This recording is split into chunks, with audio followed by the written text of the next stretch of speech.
All right, today we're going to be starting chapter 3, solving inequalities. The beginning sections of this chapter will be some review of solving inequalities that you were taught during pre-algebra. However, it will get more complicated and a little bit harder as we go through the chapter. Okay, so the first thing we're going to talk about today is just what inequalities are. Okay, the first thing we're going to talk about is what a solution to an inequality is. It's any number that makes an inequality true, um, and it's just that's what a solution is. So, um, for example, if we are talking about like x is less than 3, well, all the solutions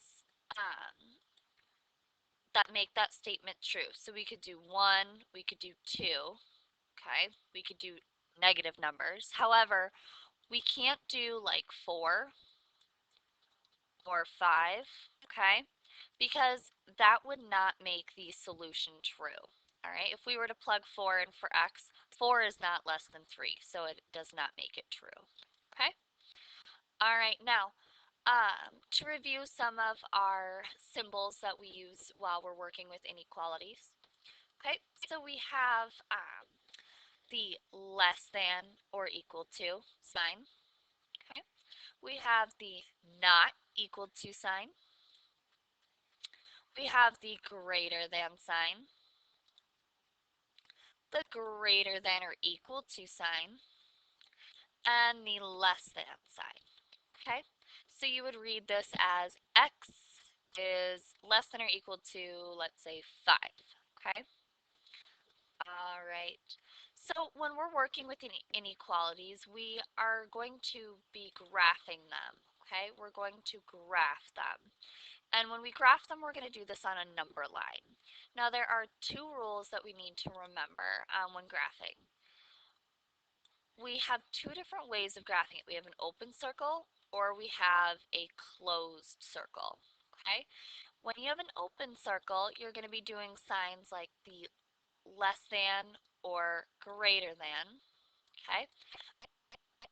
A closed circle is going to be less than or equal to and greater than or equal to.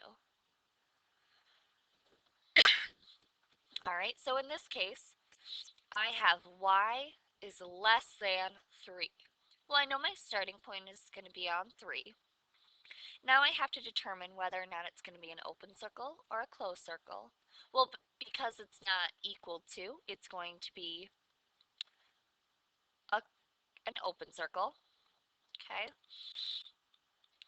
And because it's all the numbers that are less than 3, we're going to put the arrow to the left. All right? Okay. Do one more example. All right, we have m is greater than or equal to negative 7. So again, we're going to start at negative 7. It says here, we have to look at the sign. Well, because there's an equal to portion of this, it will be a closed circle. Okay, and because m is greater than or equal to negative 7, it means that all the numbers that are larger than negative 7 are solutions. So we have our arrow go to the right. All right, so that's just a very brief once over on how to graph and work with inequalities.